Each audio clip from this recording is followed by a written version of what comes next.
Good morning, guys. Good morning. So, as you know, it is normally said in isiZulu that aguna soka ladla kahle imbangikana. So basically, yesterday it was beautiful and gorgeous in the city of Tshwane as Dr. Nasiphi was the mayor of the city of Tshwane, was delivering the State of the Capital address, and Cilliers Brink had something to say about that prior to the address. He said, no, actually, Dr. Nasiphi, the mayor of the city of Tshwane, is like cutting the ribbon of the work that she did not do, the work that was done by the Democratic Alliance, and accusing the coalition that is governing the city of Tshwane of serious corruption and incompetence. As well as we are going to see Khusela Diko criticizing the Minister of Home Affairs of the same, that he's cutting the ribbon of the work that he did not do. So I'm seeing a lot of envy amongst political parties. It's like they are praying for the other one to fail, even at our own expense as the citizens of this country, as long as the political party is failing for the other political party to shine. Welcome to South Africa Lately, a channel that discusses South African trending news. We do, however, grab here and there from international news when it is trending enough to be brought here. Please do understand that I'm not a politician. I do not have deep knowledge in politics. However, I am a South African citizen who's also a voter. And I do believe that my views count when it comes to political affairs of our beautiful country. Without me wasting much of your time, let us hear from Cilliers Brink himself before we hear from the mayor of the city of Tshwane, and also reading those comments by Khusela Diko and the people that supported her. And I was amazed by the post of Dudula. Good morning, Tshwane residents. Today, the mayor of our city, Nasiphi will deliver her first State of the City address, a speech in which she'll set out her agenda for the city. To date, the mayor has not really had a vision and an agenda of her own. Until the mayor's party, ACTIOSA, concluded a coalition agreement with the ANC and the EFF in September last year, she was my deputy mayor. In office, she's tried to take credit for work done by the DA and our coalition partners long before she even entered politics. In government, the DA and our partners had a mission to build a capital city that works for all of its people, starting with the improvement of the city's financial position without raising rates and taxes above what ordinary people can afford. To the extent that progress has been made, it was achieved on the back of tough decisions, like not paying salary increases to councillors and staff in 2023, and then breaking a violent, unprotected strike. Ironically, ACTIOSA back then tried to force me to cave to union demands. But as we explained to union leaders at the time, the city had to reach a payment arrangement with Eskom. That arrangement, which was eventually reached, would not have been possible if the city was locked into unaffordable salary increases. Under our leadership, the city recruited a new CFO, made personnel changes in revenue management, and turbocharged collection through Tshwane Yatima. In April last year, we reached an agreement with SARS to write off hundreds of millions in outstanding VAT and penalties on an ANC-era irregular smart meter contract. The final installment on that 4.5 billion rand obligation was paid last month, and the mayor was quick to take credit, effectively cutting the ribbon on work that was done before. Shortly after my election, the DA and our coalition partners adopted mayoral charters on financial rescue, energy independence, and improved basic services. When our administration was replaced by a coalition between the ANC, EFF, and ACTIOSA, the mayoral charters were not revoked. To this day, they continue to direct the work of the city administration. But there's a difference between implementing someone else's plan and delivering on something you truly believe in yourself. I'm worried that the mayor is counting on increases in property rates, as well as the introduction of a new city cleansing levy in order to solve Tshwane's financial troubles. I want to caution her, as I did officials when I was mayor, we cannot tax the city out of financial trouble. The city will need to find ways of collecting what is already due to it, instead of creating new obligations that will make the lives of already overburdened consumers even harder. Thanks to Action SA, Tshwane residents, along with the rest of the country, will have to pay more for VAT as from the 1st of May. So let me now turn to the measures in our mayoral charters which don't require higher taxes and can promote jobs and investment in the city. The rollout of smart tamper-proof electricity meters is crucial to reducing the city's distribution losses, including electricity theft. The only way this can be done on a large enough scale is with the help of a private sector partner following a proper tender process. Since we were voted out, this project has gone nowhere. The Wonderboom National Airport can boost investment and jobs in the city, but it also needs a private partner to reach its full potential. By itself, the city doesn't have the money and the expertise to upgrade and manage Wonderboom. Since we were voted out, this project has gone nowhere. Last year, the council approved the lease of Pretoria West and Rooiwal power stations to independent power producers. The project, if concluded, can protect the city against future load shedding and push down the cost of electricity. Until the DA, in opposition, started asking questions of the city and the city responded, this project was also going nowhere. Tshwane's electricity supply must be stabilized by upgrading the Kwagga infeed station and completing the work on the Nyala infeed line.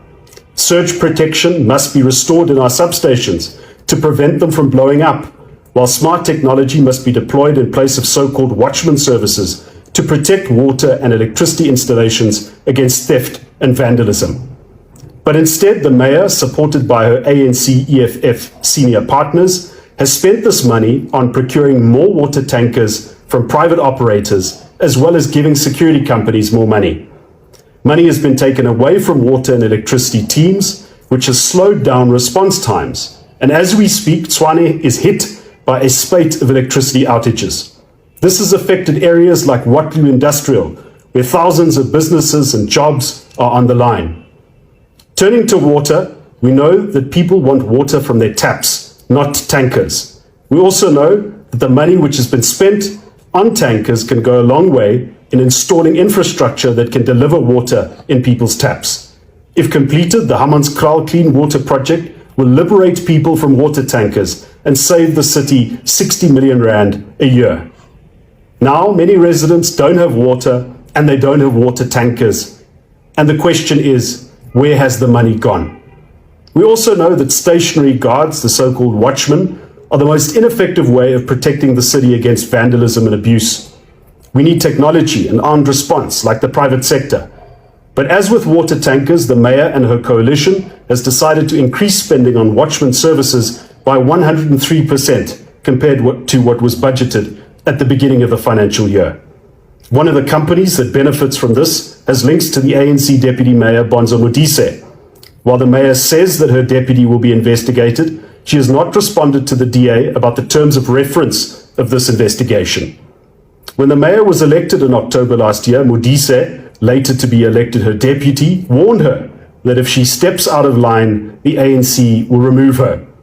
And so we've seen the ANC influencing decisions beyond water tankers and security companies. An ANC member has been appointed to a senior management position in the city, while a non-political senior manager has resigned under pressure. We believe this is to make way for another ANC cadre. In the 16 years that the ANC governed Tshwane with a council majority, the ANC deployed cadres in key positions. In the years that the ANC has been out of power in Tshwane, they did their best to protect these cadres, as well as a constituency of contractors doing business with the city. They actively sought to sabotage DA mayors and coalitions, and even got the Gauteng provincial government to dissolve the city council and put ANC administrators in charge. When those administrators left by court order, they also left the city with a 4.5 billion rand operating deficit.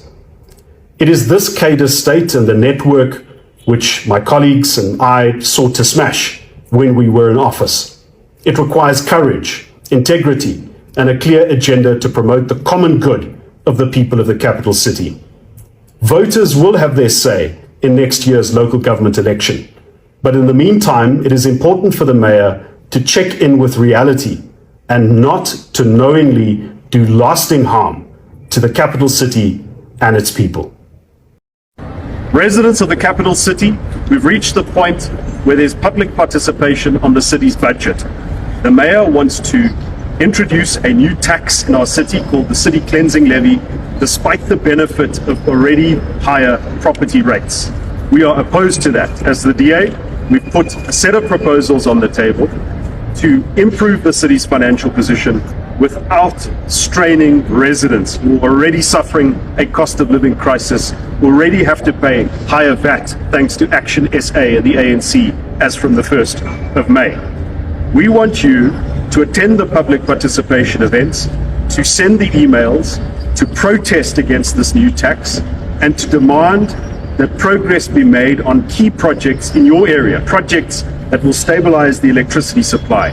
Make sure that there's water in the taps instead of constant reliance on water tankers. Your DA councillors will be sharing the details of public participation events with you, but it is important to know we are in this together. As much as we fight for you here in the City Council and in the streets, we need your participation, your involvement, and together we can build a capital city that works for all of its people. Please let me know in the comment section, guys, about the taxes that Cilliers Brink is talking about, because that did not sound good to me at all, at all. Anyway, let us hear what the mayor of the city of Tshwane said. You know, when it comes to politics, it's like the other political party is praying for the other one to fail at service delivery, even at our expense as the citizens. You know, that's what bothers me the most. Anyway, let us hear what the mayor of the city of Tshwane said yesterday. I'm not going to bring the whole thing here, guys. I just wanted to have a clue where her mind was yesterday. It's in recognition of the people of this city that I dedicate this address and our shared commitment to build a capital we can all be proud of.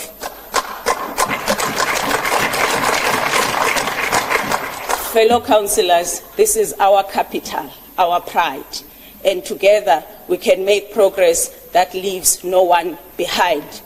Speaking of working together, Honourable Speaker, it is with immense pride that I deliver this State of the Capital address, but I don't deliver it only as an individual who's an executive mayor.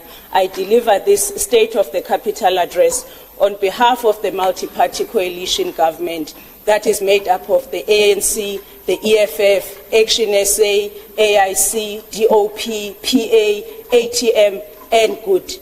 Those are the parties that I'm delivering this on behalf. We also want to thank the leadership of these parties who have allowed us to take this mandate, and every single day we thank you for holding us accountable. The progress we've made, Speaker, and the plans we have developed are the results of our shared commitment to serve the people of Tshwane. As I reflect on the state of the capital today, let us keep the spirit of collaboration in mind. We can make real and lasting progress, but only if we work together. Honourable Speaker, we are here today not only to reflect on our progress and challenges, but also to set out a clear path for where we are going. Without a clear direction, Speaker, we cannot move forward. Each day, families across our city make tough choices. How to put food on the table, keep their loved ones safe, and build a better future. These choices are made with limited resources, but with extraordinary determination.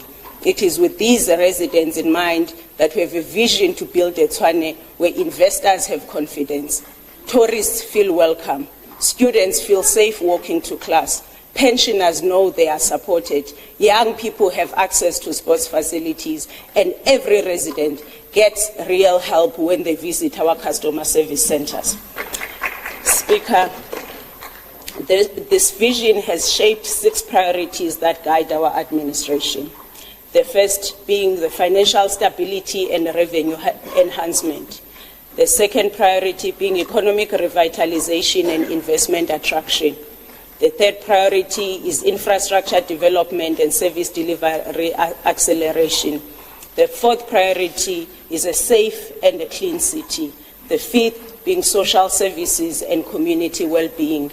And the last one is the strengthening governance and customer care.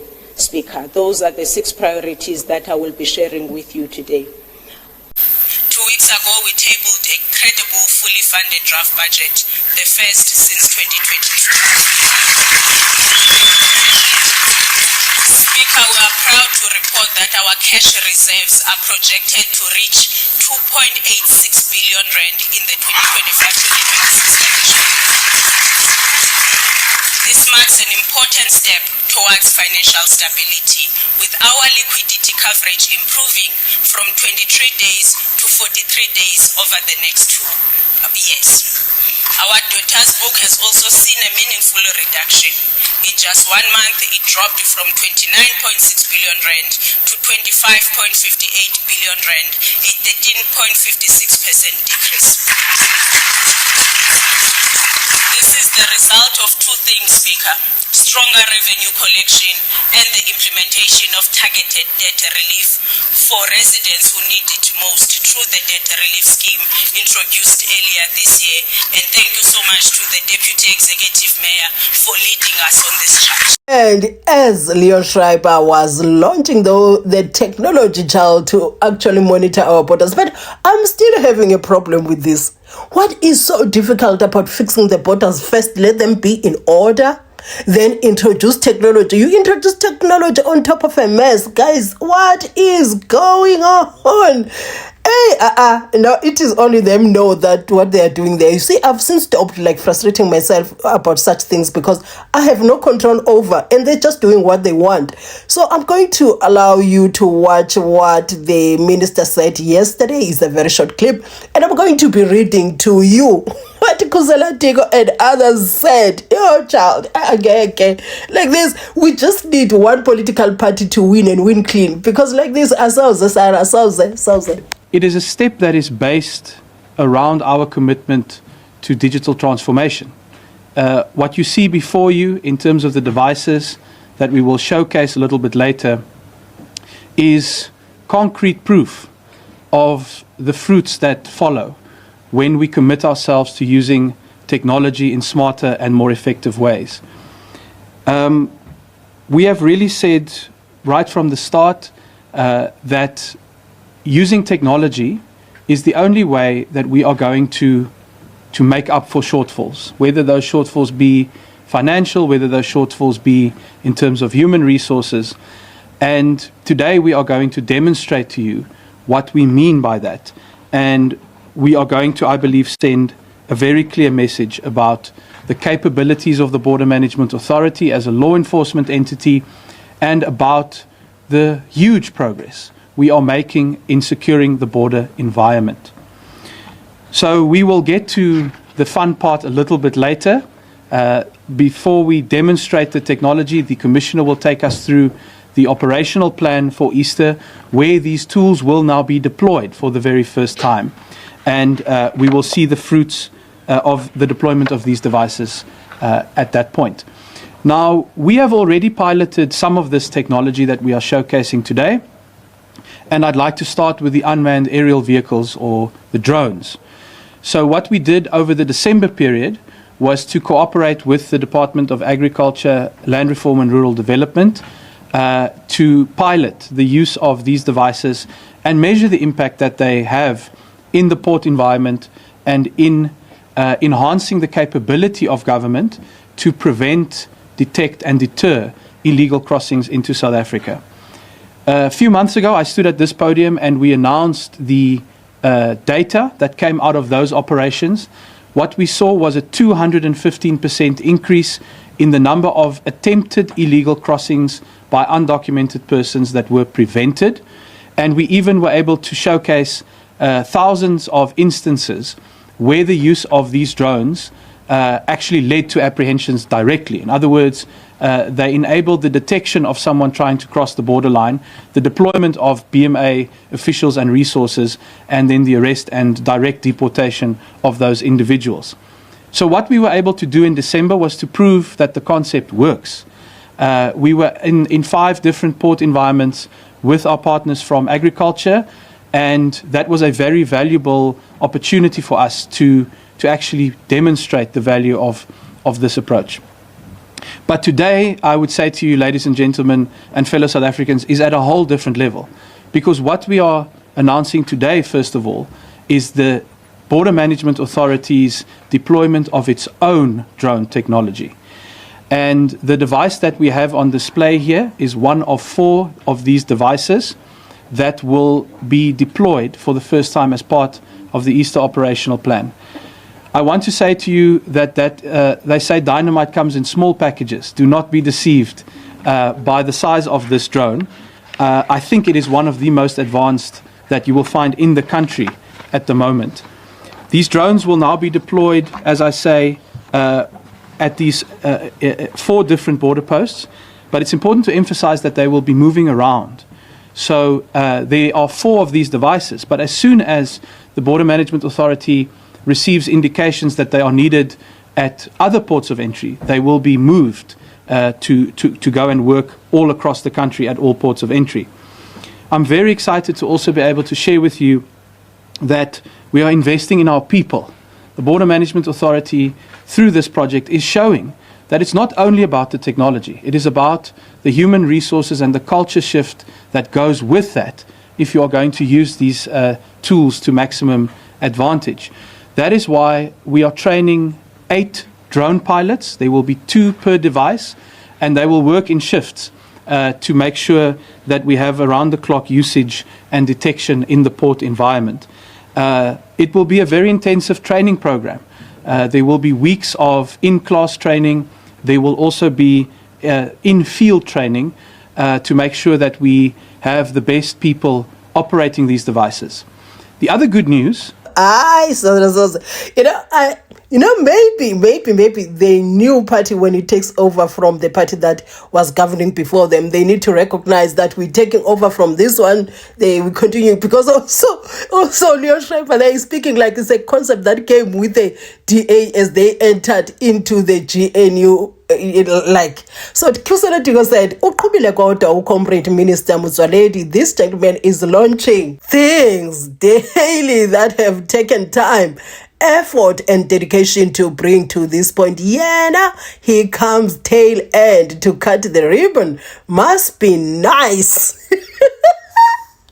Hey guys, they are envying one another, these people, or maybe their political parties are envying one another. So I'm saying maybe they need to recognize this was a concept by, or maybe it was brought into existence by so and so. And this one said Home Affairs Minister Leon Schreiber is doing a good job in implementing the work of Aaron Motsoaledi. We love to see the progress.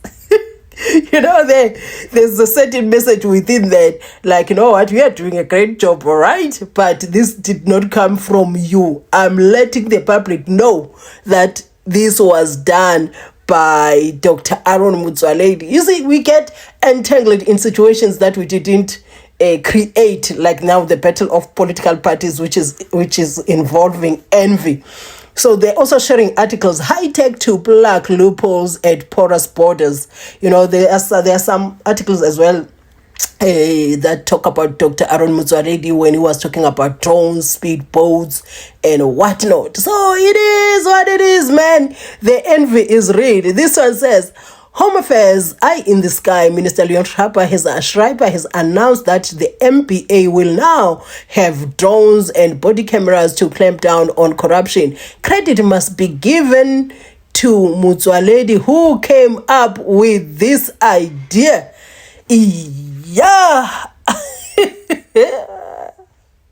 It's a good thing that, one is not a politician, because we got to read this and have no feelings except, don't mess up with our service delivery for you to push your own political agenda. So whatever your views are, kindly share your views in the comment section. Mine was to bring that umona upogile. Yes. So that's why I was saying, maybe we need a good, solid political party that will just have one vision, and we pray that they don't get soaked in corruption like we have seen, for the longest time. We just want a good political party to win the 2/3 majority, and so that the country can move forward, man. Where that is, no one knows. Thank you guys. If you watched up to here, thank you for watching my videos. And if you have time and you're on Wi-Fi, kindly watch my ads in full. That support really goes a long way. Do have a beautiful day.